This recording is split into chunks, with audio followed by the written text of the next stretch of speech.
Okay, so the Payday franchise and post-launch content go hand in hand.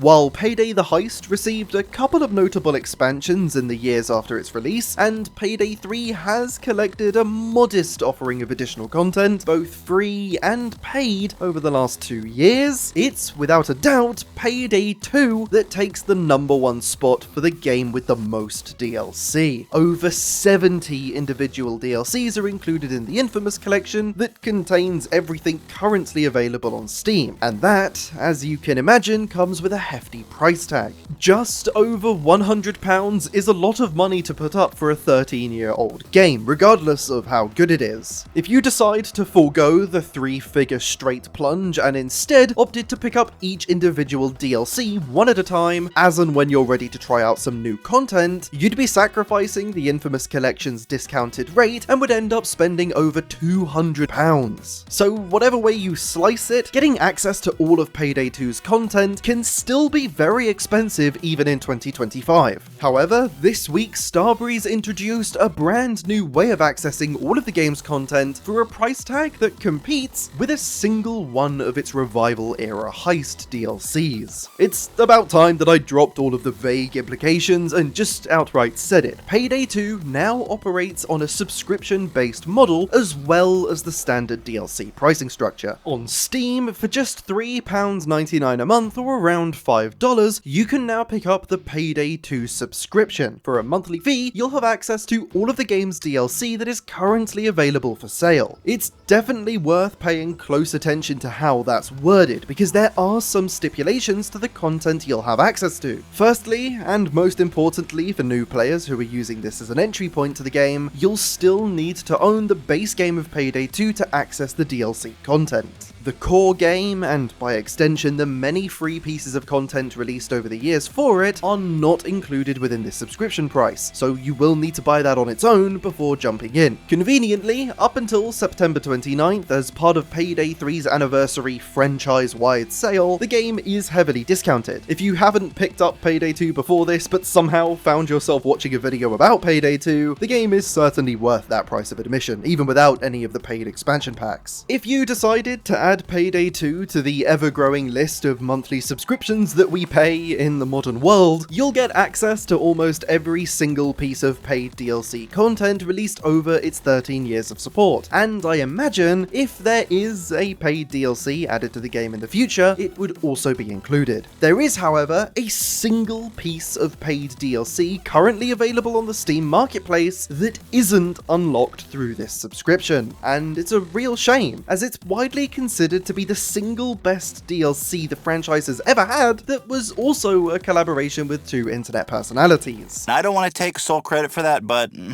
it was me. Yes, the H3H3 Character Pack, due to what I believe to be deals regarding how the revenue for that character pack is split between Starbreeze and the H3H3 team themselves, is not included in this monthly subscription. Beyond that unique case, there are some other pieces of content missing, which we'll touch on in a moment, but the H3H3 Character Pack is the only thing not included that you can still buy on the store. There were some other DLCs temporarily unavailable through the subscription service, most notably the Midland Ranch and Ukrainian prisoner heists, but that was simply an error and has since been rectified. Not the only error apparently made with this new edition, but we'll get there, don't worry. First, if you are enjoying this video, all I ask is that you consider subscribing. I won't charge you £3.99 to do so. The last category of content that isn't included in this subscription service is anything that required a license and has since been delisted. Character packs and heist content that is no longer available on the store, such as the John Wick or Hardcore Henry heists, are nowhere to be found in this subscription. And that makes sense. This is likely something anybody that's been familiar with Payday 2 over the last few years would have seen coming from a mile away, but it's certainly worth reiterating for any potential newer players that there are a number of content additions to Payday 2 that are no longer available for purchase in any form. Ironically, the Boiling Point heist, which is no longer available for new players, is actually shown in the trailer for this subscription service itself. I think that's a pretty big oversight that at best just shows that this trailer was cobbled together either at the last minute or with little care for what was actually shown off in it, but at worst could be seen as false advertising by some. I'm currently working on a video about Payday's marketing material and specifically trailers, so this won't be the last time you hear about this from me. As with seemingly everything that Starbreeze have done in the last couple of years, the launch of this subscription service hasn't come without its controversy. There seemed to be a suspicious and potentially predatory price increase of around 50% applied to the infamous collection at the start of the month. That's the current collection that grants you all of the Payday 2 DLC for a single price. It was around £100 and was increased to just shy of £150. The community, quite rightly, was pretty upset to say the least. It's one thing to add a new method of monetization to a game years after its support ends, but it's a whole other thing entirely to adjust the previous prices to make this new subscription method seem like the better deal, especially without publicly acknowledging that price increase. Well, just a couple of days later, that price hike was reverted, sending the infamous collection back down to its original price. The official explanation is that it was simply a mistake. Starbreeze reduced the price and apologized for the error, but I think it's a bit of a hard sell given how fragile the community currently is. Not to mention, there's a PC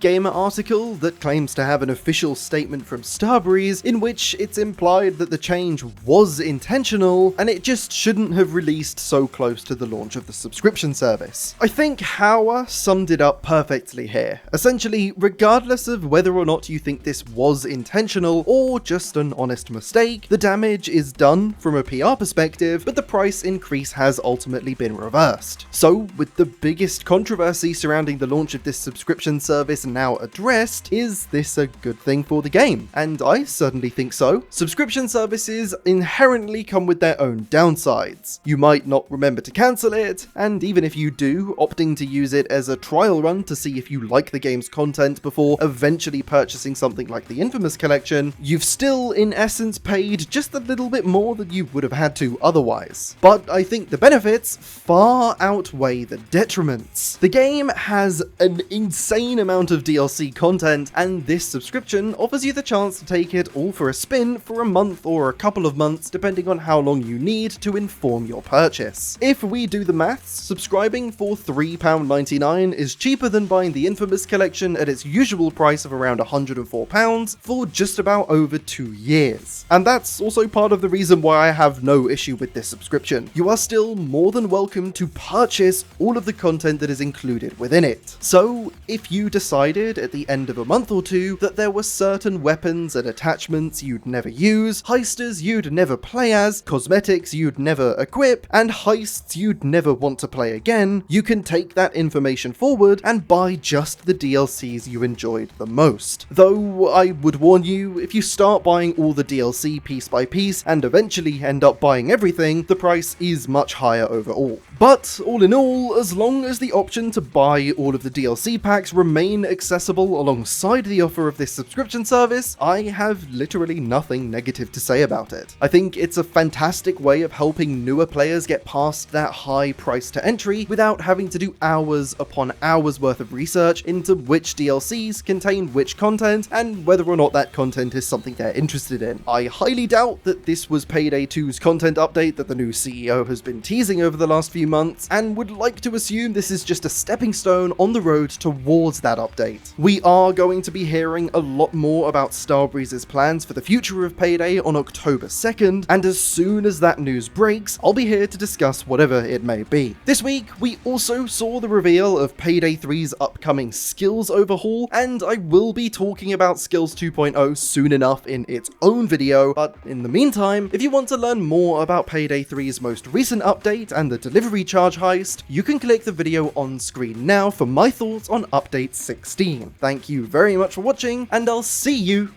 in the next video.